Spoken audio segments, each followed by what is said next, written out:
Halo, Assalamualaikum warahmatullahi wabarakatuh dan salam kampus berdampak.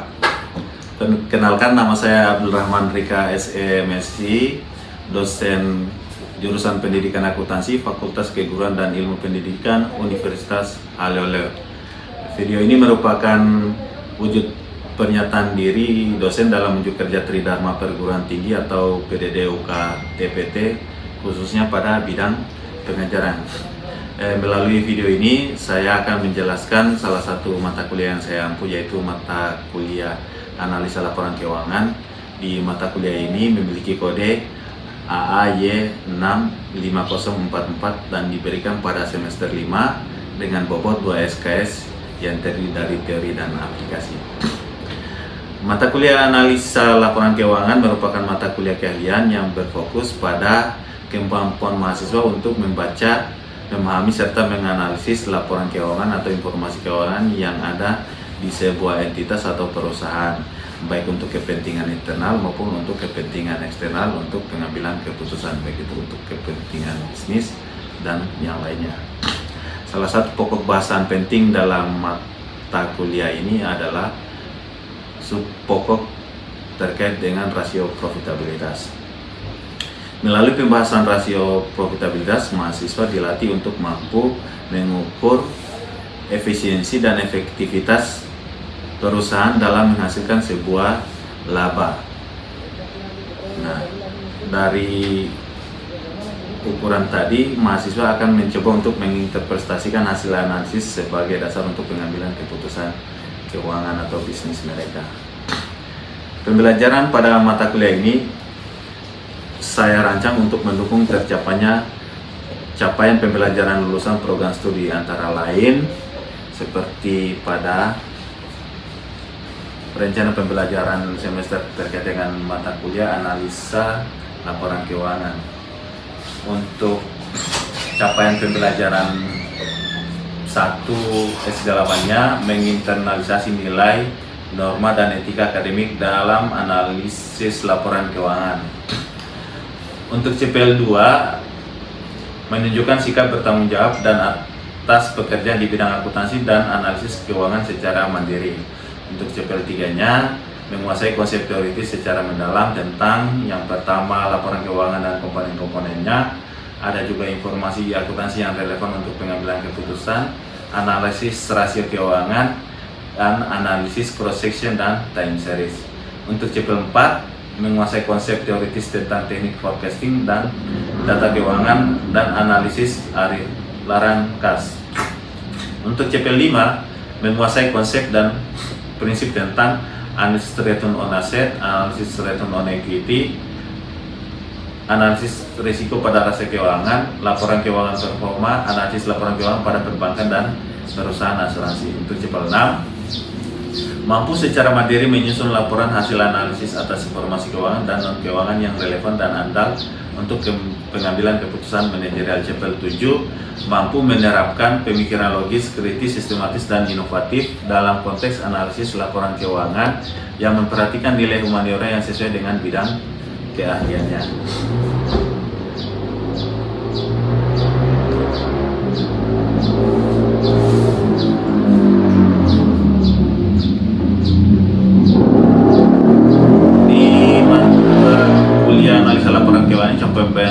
Pembelajaran mata kuliah atau CPMK-nya ada 5. Yang pertama, menunjukkan sikap bertanggung jawab atas pengembangan pembelajaran analisa laporan keuangan secara mandiri. Ada kaitannya dengan CPL 1. Yang CPMK 2, memahami analisis laporan keuangan secara umum, ada kaitannya dengan CPL 2. CPMK 3-nya, menguasai analisis profitabilitas dan risiko, ada kaitannya dengan CPL 3. CPMK 4, mampu menerapkan pemikiran logis, kritis, sistematis, dan inovatif, serta menunjukkan kinerja mandiri, bermutu, dan terukur, ada kaitannya dengan CPL 3 dan CPL 4. Untuk CPMK 5, menganalisis dan menginterpretasi studi kasus di suatu entitas, ada kaitannya dengan CPL 4 dan CPL 6. Dari CPMK tadi, tentu kita akan mengharapkan kemampuan akhir tiap tahapan pembelajaran atau sub CPMK. Yang pertama, mampu menjelaskan tentang hakikat analisa laporan keuangan. CPMK 2, kemampuan menganalisis laporan keuangan suatu entitas. Sub CPMK 3, mampu menjelaskan perbedaan pendekatan model teknik dan strategi analisis laporan keuangan. Sub CPMK 4 mampu membandingkan pendekatan model dan strategi analisis laporan keuangan yang inovatif. Sub CPMK 5 mampu mengembangkan perangkat analisis laporan keuangan.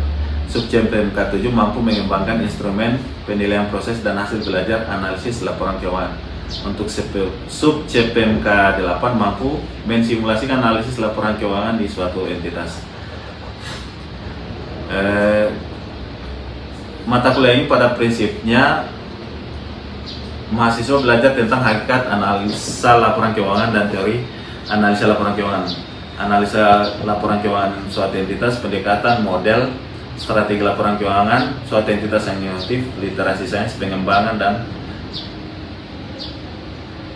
instrumen penilaian proses dan hasil belajar tentang laporan keuangan suatu entitas dan praktik analisis laporan keuangan suatu entitas.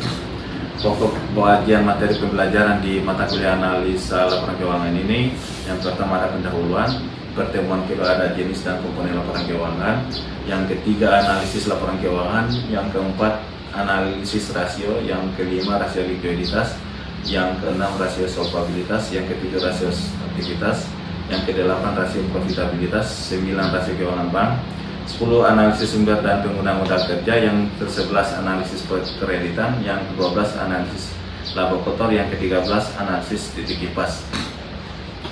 Untuk pustaka atau sumber referensi dalam proses pengajaran mata kuliah analisa laporan keuangan ini, yang pertama menggunakan pustaka pertama yaitu buku yang diterbitkan oleh Kamis New York 2019 terkait dengan buku analisis laporan keuangan yang diterbitkan oleh PT Raja Grafindo Persada.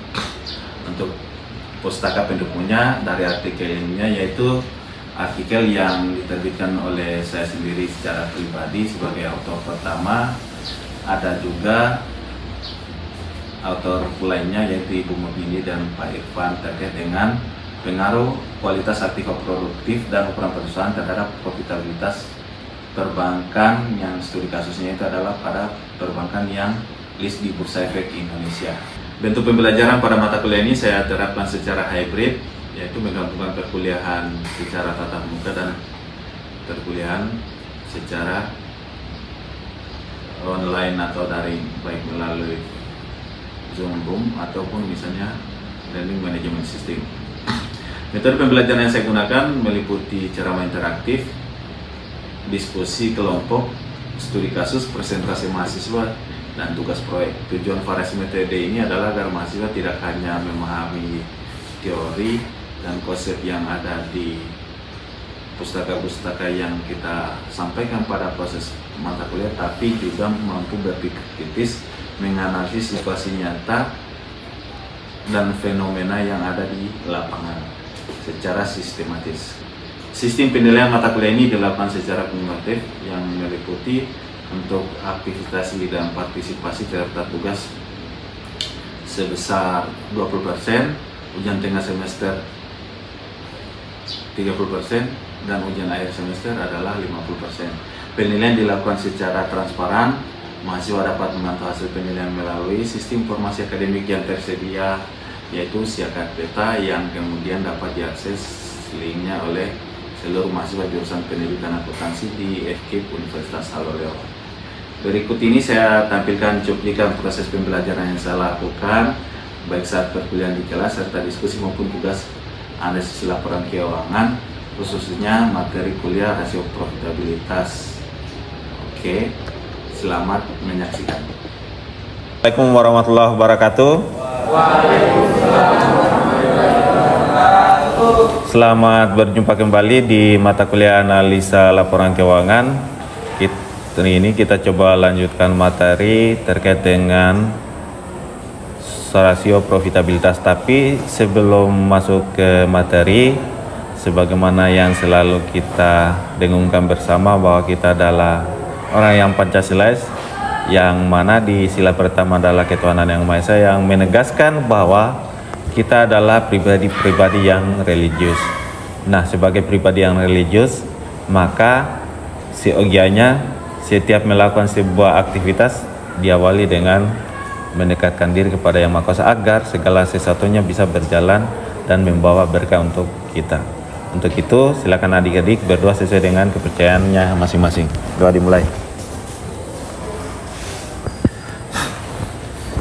Baik, di materi rasio profitabilitas ini sesungguhnya adalah lanjutan dari materi sebelumnya. Kalau di sebelum meet kemarin materi adalah terkait dengan rasio aktivitas, hari ini kita coba masuk ke materi selanjutnya, masih rasio profitabilitas. Pada prinsipnya adalah hal-hal yang berkaitan dengan interpretasi nilai-nilai yang terkandung di mata kuliah analisis laporan atau informasi keuangan oleh sebuah entitas. Nah, kenapa kita harus misalnya belajar rasio profitabilitas ini? Dan apa kaitannya misalnya dengan ruang kerja yang kemungkinan ada ke depan akan hadapi atau akan lalui? Kalau kita berbicara rasio profitabilitas, maka kita berbicara bagaimana kemudian sebuah perusahaan mampu untuk menghasilkan laba dengan segala aktivitas yang dilakukannya. Ketika adik-adik bisa memahami materi terkait dengan rasio profitabilitas ini, maka adik-adik sudah tahu bahwa ternyata sebuah perusahaan itu dapat menghasilkan laba, kemungkinan hal yang akan terjadi atau misalnya dipengaruhi oleh beberapa faktor, diantaranya mungkin A, B, dan C. Nah, itulah yang akan kita coba bahas bersama di kesempatan kali ini. Tapi untuk lebih jelasnya sebenarnya mungkin saya perlu perlihatkan RPS dari rasio profitabilitas ini. Untuk analisa laporan keuangan sendiri, buku yang kita pakai adalah punya Kasmir yang diterbitkan oleh PT Raja Grafindo Persada. Nah, untuk mendukung misalnya materi kita ini terkait dengan rasio profitabilitas, ada artikel ilmiah yang saya sendiri yang kemudian terbitkan terkait dengan pengaruh kualitas aktiva produktif dan ukuran perusahaan terhadap profitabilitas perbankan. Itu sepintas terkait dengan apa yang akan kita pelajari pada mata kuliah rasio profitabilitas ini. Secara garis besar sesungguhnya yang pertama, kita mampu membandingkan pendekatan model dan strategi analisis laporan keuangan inovatif baik antar periode maupun misalnya antar entitas. Nah, yang kedua, memahami konsep dan tujuan analisis rasio profitabilitas. Yang ketiga, mampu menghitung dan menginterpretasikan rasio profitabilitas. Nah, hal-hal ini yang akan kita coba untuk pelajari pada kesempatan kali ini. Tapi sebelum melangkah lebih jauh, tentu hal dasar yang paling mungkin untuk kita ketahui bersama adalah sebenarnya apa sih rasio profitabilitas itu? Kalau kita bicara rasio profitabilitas, maka kita berbicara kemampuan perusahaan untuk menghasilkan sebuah laba. Pada prinsipnya, sesungguhnya ini adalah salah satu instrumen yang digunakan untuk mengukur kinerja sebuah entitas. Kalau kita bicara entitas yang orientasinya adalah profit oriented, maka sesungguhnya hal yang paling mendasar untuk dicita-citakan itu atau ditujukan itu adalah untuk menghasilkan laba bagi sebuah usaha atau investasi yang dilakukannya. Laba yang dihasilkan tentu juga akan diharapkan untuk terus berkelanjutan. Kalau dalam akuntansi ada namanya prinsip going concern. Nah, untuk klasifikasi rasio profitabilitas, yang pertama ada hubungannya dengan penjualan. Nah, kalau rasio profitabilitas adalah kemampuan perusahaan untuk menghasilkan laba, diklasifikasi bahwa laba yang dihasilkan itu ada hubungannya dengan penjualan. Berarti kita berbicara menilai laba yang dihasilkan dari volume penjualan perusahaan. Nah, biasanya ini diukur pakai NPM, Net Profit Margin, atau Gross Profit Margin juga ada. Terus ada juga kemudian kemampuan perusahaan untuk menghasilkan laba yang berhubungan dengan aset. Nah, melihat seberapa efektif aset yang ada di sebuah entitas digunakan, dimanfaatkan untuk menghasilkan sebuah laba. Nah, kalau ini biasanya jenis rasio profitabilitasnya itu adalah return on asset atau ROA. Ternyata ada juga kemampuan perusahaan untuk menghasilkan laba yang ada hubungannya dengan ekuitas. ekuitas itu adalah setoran modal awal perusahaan ditambah dengan laba atau rugi yang dihasilkan oleh sebuah entitas. Di rasio profitabilitas ternyata ada juga yang berhubungan dengan ekuitas tadi. Bagaimana kemudian kita menilai bagi pemegang saham berdasarkan modal yang diinvestasikan, atau kita menilai kemampuan sebuah entitas, termasuk misalnya manajer yang mengelola itu entitas, bagaimana dia menggunakan modal yang tersedia yang diinvestasikan oleh investor untuk menghasilkan sebuah laba. Nanti di situ diperbandingkan baik antar periode maupun antar entitas yang berbeda. Aset juga begitu. Sejauh mana kemudian kemampuan sebuah manajer di sebuah entitas untuk kemudian mengelola aset yang dipunya oleh sebuah entitas untuk menghasilkan laba. Jangan sampai ada aset yang kemudian besar asetnya di sebuah entitas tapi tidak dimanfaatkan untuk menghasilkan laba. Maksudnya dikatakan aset tidur. Misalnya kamu punya sekian miliar atau sekian triliun entitasmu, tapi kamu pendam di bank, tidak digunakan untuk kemudian bagaimana kas tadi dioperasionalkan untuk menghasilkan atau meningkatkan laba perusahaan. Atau kamu punya mesin, tapi aset mesin tadi kamu tidak manfaatkan untuk menghasilkan produk, malah misalnya dibiarkan begitu saja. Hal-hal itulah yang akan kita coba bahas bersama pada kesempatan kali ini. Nah, yang pertama, margin laba operasional yang berkaitan dengan penjualan tadi. Kalau formulanya ternyata laba operasi dibagi dengan penjualan kali 100%. Tujuannya untuk misalnya mencari rasio margin laba operasional ini untuk menilai efisiensi sebuah kerja entitas tersebut. Contoh sederhananya misalnya dari penjualan 1 juta dan laba operasi 250.000, maka margin operasionalnya adalah 25%. Dari mana 25%? Laba operasinya adalah 250, sementara penjualannya adalah 1 juta. Maka rasio margin laba operasionalnya operating profit marginnya adalah 25% atau 0,25. Apa artinya 25%? Artinya penjualan yang 1 juta ini, dari penjualan 1 juta labamu itu hanya 25%. Kalau dia menjual 2 juta berarti labanya berapa? 50. Paling berarti 500.000 toh gross profit marginnya. Selain margin laba operasional, ada juga margin laba bersih atau biasa disebut net profit margin. Kalau tadi gross profit marginnya laba operasional dibagi dengan penjualan, sekarang kalau net profit margin dia laba bersih dibagi dengan penjualan. Masih sama dengan tadi, adalah rasio profitabilitas yang berkaitan dengan penjualan. Nah, rasio ini menunjukkan persentase laba bersih yang diperoleh perusahaan dari total penjualan setelah semua pajak dan bunga dikurangi. Misalnya, contohnya, jika laba bersih 150.000 dari penjualan 1 juta, maka margin laba bersihnya adalah 15%. Menggambarkan profitabilitas akhir perusahaan, artinya kemampuan efisiensi sebuah perusahaan. Bahwa ketika dia menjual 1 juta, maka laba bersih yang akan dihasilkan ada 150.000. Setiap penjualan yang dilakukan akan menghasilkan 15% laba. Terus ada rasio profitabilitas yang berkaitan dengan aset dan ekuitas tadi. Ada return on asset, berarti rasio profitabilitas yang berkaitan dengan aset. Nah, kalau untuk ROE itu adalah laba bersih dibagi dengan total aset. Nah, laba bersih yang dimaksud di sini adalah laba bersih sebelum pajak atau setelah pajak. Kalau ROA dengan ROE sama-sama mengukur kemampuan perusahaan untuk kemudian mengelola aset dan ekuitas tadi untuk menghasilkan laba. Formulanya laba bersih dibagi dengan aset. Kalau ROE berarti laba bersih dibagi dengan ekuitas. Hanya laba bersih yang dimaksud sini.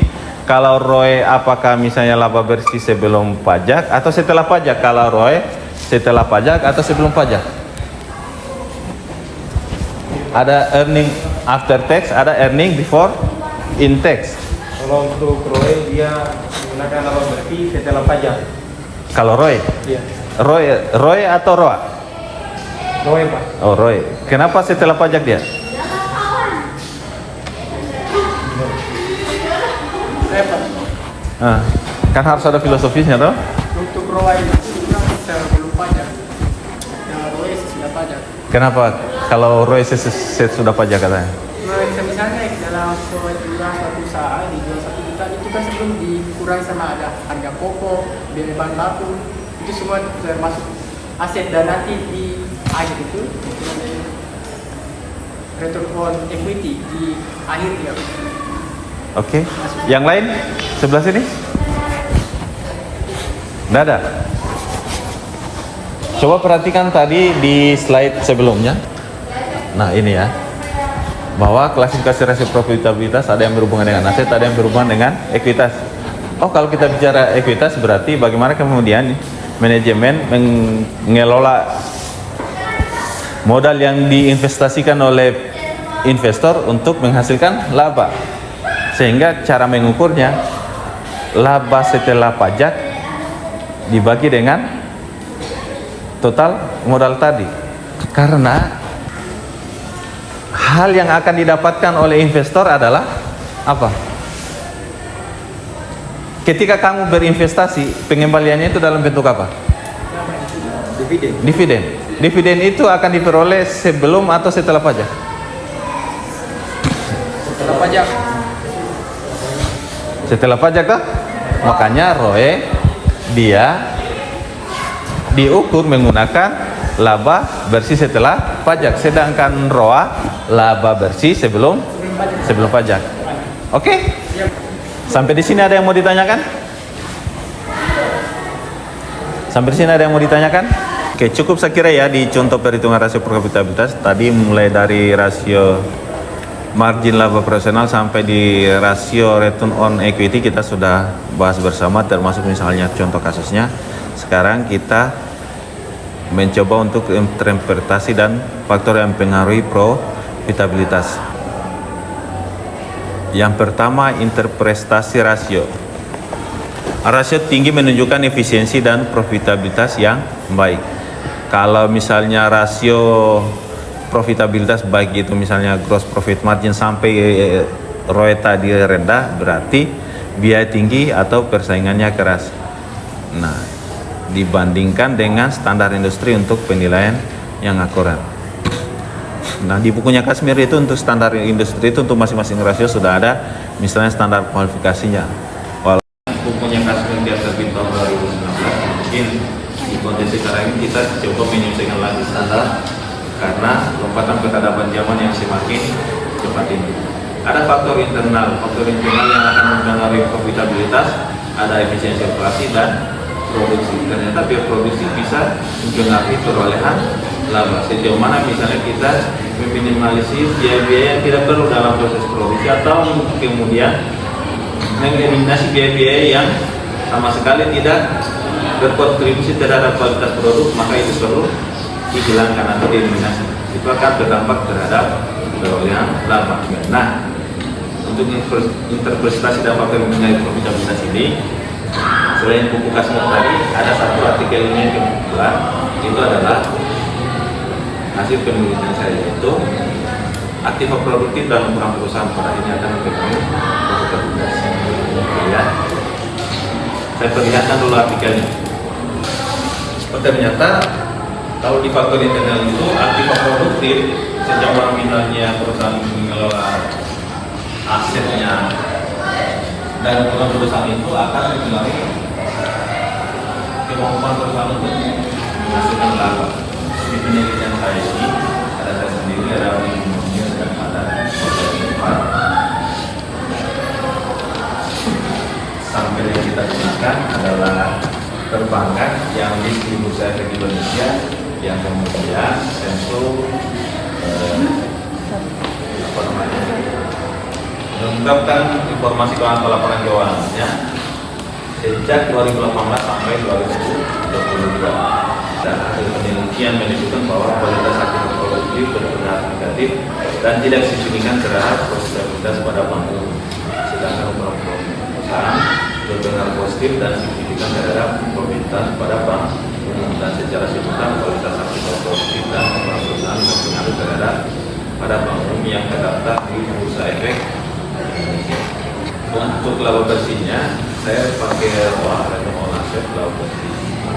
Terus perusahaannya kepala aktiva perusahaan, data aktiva produksi yang kalau diperbankan ternyata aktiva produksi itu memang berpengaruh tapi tidak signifikan terhadap produktivitas perbankan, ya kan? Contoh, Bank Perkreditan Rakyat Bahtera Mas BPR, BPR Bahtera Mas dengan Bank Sutra. BPR Bahtera Mas dan itu asetnya lebih kecil daripada Bank Sutra, sehingga karena ukurannya tadi kan total asetnya BPR itu kecil dibandingkan dengan asetnya Bank Sutra, sehingga laba yang dihasilkan juga akan lebih kecil dibandingkan dengan Bank Sutra. Olehnya itu kita simpulkan bahwa perusahaan itu akan mempengaruhi profitabilitas termasuk pada perusahaan perbankan. Dari keseluruhan materi tadi sampai di sini ada yang mau ditanyakan atau tidak? Silakan.